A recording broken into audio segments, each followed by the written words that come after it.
Estamos en el Libra dólar, el cual hizo un shock a la baja que voy a explicar. Este shock tiene relación con un cambio de carácter que hubo en esta parte de acá, que tiene relación con un cambio de carácter que tuvo relación con esto de acá. ¿Sí? Bien. Número 1. Por ahí por la fecha del 12 de junio tenemos este alto que viene, que genera este shock, ¿vale? Que rompe el mínimo con cuerpo, que se confirma aquí de hecho. ¿Sí? Estamos hablando del mínimo del 10 de junio. El precio cierra con cuerpo. Aquí se confirma el shock en esta vela. Específicamente, creo que más abajo. Uy, a ver. Aquí me saltó la duda, chicos. Ah, no, aquí está. Sí, uy, me estaba asustando.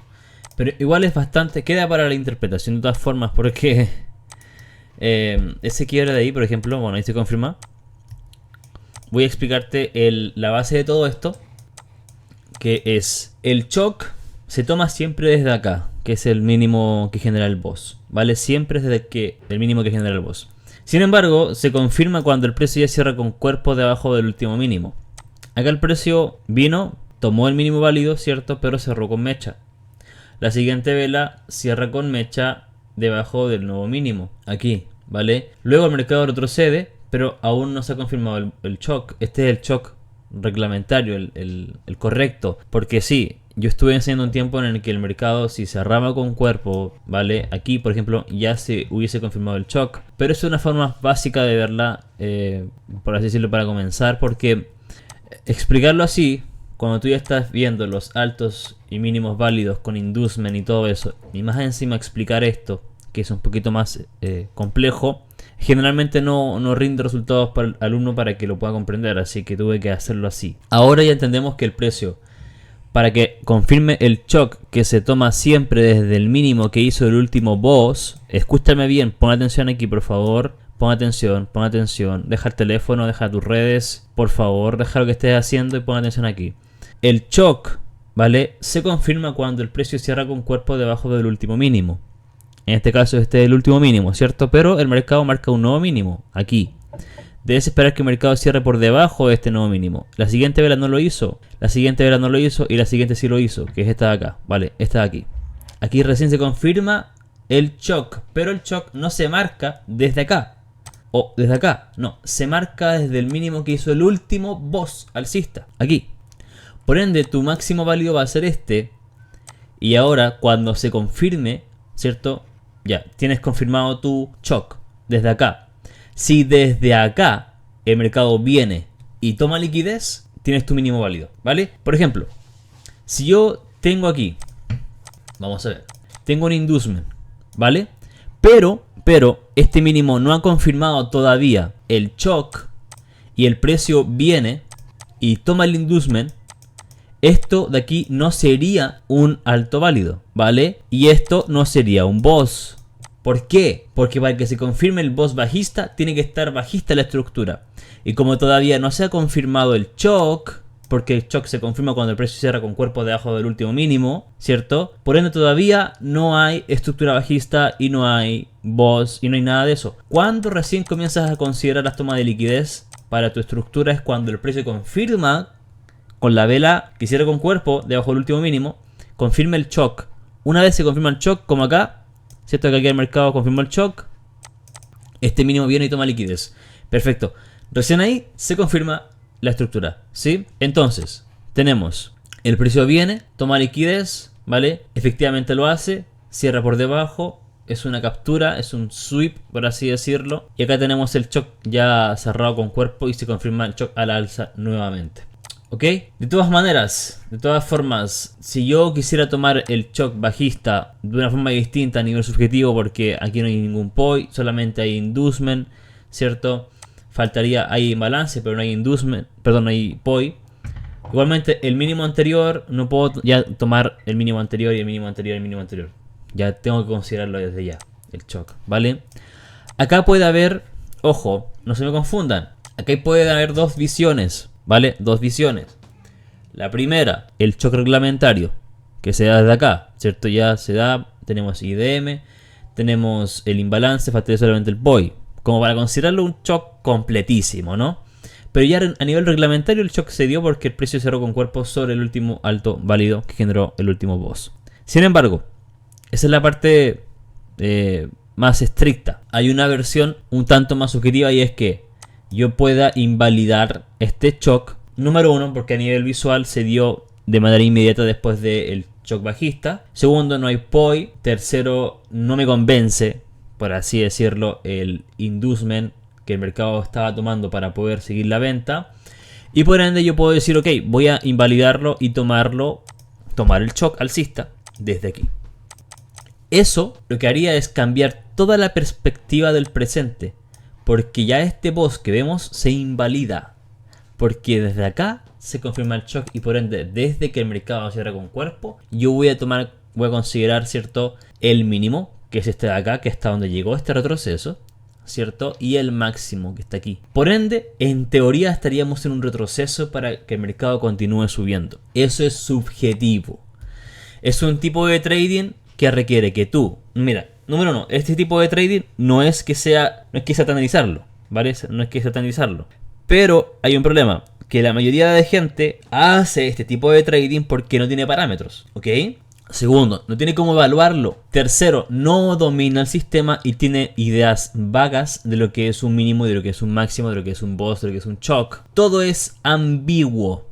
Gran diferencia con lo que estamos haciendo ahora, que tenemos los parámetros claros y estamos aceptando el riesgo, ¿vale? Estamos aceptando el riesgo de equivocarnos, porque estamos decidiendo conscientemente que vamos a invalidar un shock donde debería haberlo, porque a nivel de experiencia no nos convence. Ojo, la palabra importante y aquí clave es la palabra experiencia. Y experiencia se traduce a que hayas hecho al menos unos 3 o 4 meses de backtesting continuo del sistema en el pasado, en diferentes instrumentos y dominas el sistema al revés y al derecho. Experiencia también se define cuando tú ya llevas un tiempo operando en real, operando en vivo, usando el sistema 1 o 2 años.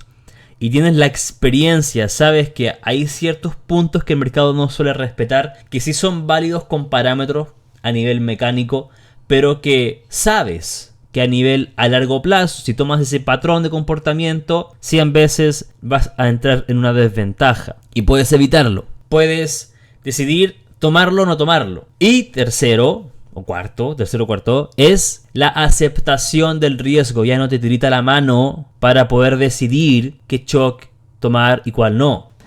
No así el novato, que tiene miedo de equivocarse, ¿vale? El ingrediente acá importante, chicos, al momento en que tú pasas un trading mecánico a uno, como una combinación de subjetividad, experiencia con la mecánica, para pasar ese nivel, tiene que haber aceptación del riesgo. No tiene que haber miedo. Tienes que aceptar que te puedes equivocar. Que esa decisión puede llevarte a una racha negativa. Porque, ojo, si yo aquí veo compras, porque invalido este shock y tomo el de acá, estos irían compras. Si yo hago eso, es posible que yo quiera comprar y me esté equivocando cada vez que quiera comprar. Y entre en rachas negativas. Acepto esa posibilidad. Como también está la posibilidad de que la atine, ¿cierto? Le haga caso a mi intuición y sí sea una compra. Y sí sean rachas positivas en compra. Y esta estructura falle y el mercado continúe subiendo. Puede pasar, ¿vale? Todo puede pasar. Entonces la pregunta es, ¿tengo la madurez suficiente para poder basar mi decisión en algo intuitivo o no? Si no es así, basa la decisión en algo objetivo y mecánico. Porque si al menos tienes una base. Es como si fueras un robot operando. El bot no va a pensar, ok, ¿este bot lo tomo o no lo tomo? ¿Este shock lo tomo o no lo tomo? No. El bot, tú lo configuras con parámetros, tienes que decirle qué es un mínimo, qué es un máximo. Recuerdo que hace un tiempo atrás con un socio intentamos hacer un bot de trading. Pero el problema venía cuando había que enseñarle al bot qué era un mínimo para considerarlo un shock o un boss, qué era un order block. Y claro, en esa época no teníamos los parámetros. Y mi amigo dijo, no sé cómo decirle al bot, a mi amigo que era el programador, para que le diga al bot qué es un order block. ¿Qué tipo de vela específicamente es un order block? ¿Cierto?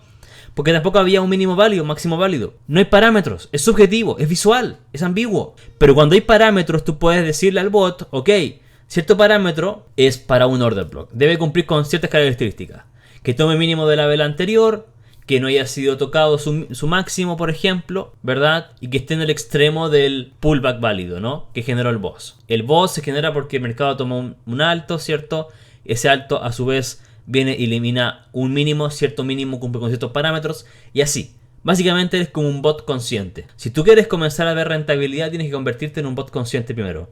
Ahora, cuando tú ya tienes experiencia y sabes que hay ciertas cosas que tal vez tienen mayor probabilidad que otras a nivel largo plazo, no a nivel de ahora, no ahora mismo, sino que a largo plazo tú haces eso y vas a tener mayor probabilidad de éxito, tú ya puedes comenzar a combinar ciertas cosas, pero no antes, ¿sí? Entonces, dicho eso, tenemos a nivel reglamentario el boss, desde este mínimo que toma liquidez, tenemos el mínimo válido, el precio continúa, ¿cierto? Regresa, toma liquidez y termina generando el shock a la baja, que es actualmente donde estamos. Una vez que el precio confirma el shock, que es, vamos a ver, precisamente aquí, a ver, vamos a marcar con una línea curva, precisamente ahí es cuando el precio ya confirma el shock. Y luego de eso el precio viene, este mínimo viene, comienza a retroceder y termina tomando un inducement. Este de acá, ¿te das cuenta y ves? Toma el inducement. Una vez que eso pasa, tienes tu mínimo válido, ¿ok? Ese es el mínimo que inició el pullback, ¿vale? ¿Cuándo va a haber un boss? Cuando el precio supere con cuerpo este mínimo, no hacia arriba. He visto que cometen este error. Por ejemplo, el mercado va subiendo, toma liquidez supuestamente y continúa, y aquí algunos me marcan boss. Así. Eso está mal. ¿Por qué, Luis? Porque un boss es una continuación de la estructura actual. ¿Cuál es la estructura actual? Bajista. ¿Cómo puede haber un boss alcista si el mercado va bajista? Para que exista un boss alcista, primero tiene que haber un rompimiento, un cambio de carácter, ¿vale? Y el cambio de carácter más cercano, desde que te marco el ejemplo, desde este mínimo, es este máximo. El precio debe romper ese máximo con cuerpo para que exista un cambio de carácter, y luego de eso, si el precio genera otros altos más altos, vemos boss, ¿ok? No antes. El boss, el BOS, es una continuación de la estructura actual. ¿Y qué estructura estamos llevando actualmente? La bajista, desde aquí, bajista. Así que los boss son hacia abajo. ¿Desde cuándo? Desde los mínimos válidos. ¿Qué es un mínimo válido? Un mínimo que toma un alto. ¿Qué tipo de alto? Inducement. ¿Qué tipo de inducement? El que cumple con dos parámetros. Todo va correlacionado y todo va unido en un todo. Ahí me están escribiendo por el grupo VIP. ¿Ok? Todo lleva un orden, chicos. Nada va al azar, ¿vale? Y esto tiene sus ventajas y desventajas. Sí, a corto plazo una desventaja tremenda es la paciencia. Vas a tener que tener mucha paciencia. Sí, mucha paciencia. No es un sistema que sea mágico y que yo te digo, ok, aplica los parámetros y mañana, bro, vas a tener una cantidad enorme de profit que ni te la vas a creer. Y esos profits te van a hacer sentir seguro, hermano. Ganar, ganar, ganar. No, no funciona así. Es más, vas a aplicar parámetros y vas a tener más stop loss. Es que aparentemente se ve así. Pero ¿qué es lo que cambia? Número uno, tienes claridad de lo que estás haciendo. Sabes qué es lo que estás haciendo. Tienes certeza de que ese mínimo, sabes por qué lo marcaste. El máximo de liquidez, sabes por qué lo marcaste. Tienes reglas, tienes una gestión, y aunque tengas stop loss, en algún momento va a aparecer ese profit, y otro profit, y otro profit, y tal vez un stop loss, un stop loss, un stop loss, otro profit, y un stop loss, y un stop loss, y un stop loss, y un stop loss, y otro profit, y otro profit. Y la cuenta de pronto va a estar positiva. Y ojo, sorpresa, sabes cómo repetirlo. A diferencia del trading en vivo, que no sabes qué hacer porque no tienes idea de lo que estás haciendo.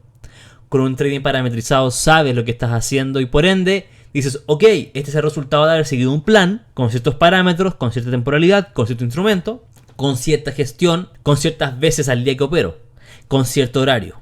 Así que ya sé, si yo quiero tener este resultado el próximo mes, tengo que hacer exactamente lo mismo, igual paso a paso. Aún así, entiendo y acepto la posibilidad de que salga negativo porque el mercado es aleatorio. Pero sé que estoy en ventaja, que a largo plazo, en los meses, estoy en ventaja. Eso es lo que importa. Pasamos a la siguiente causa.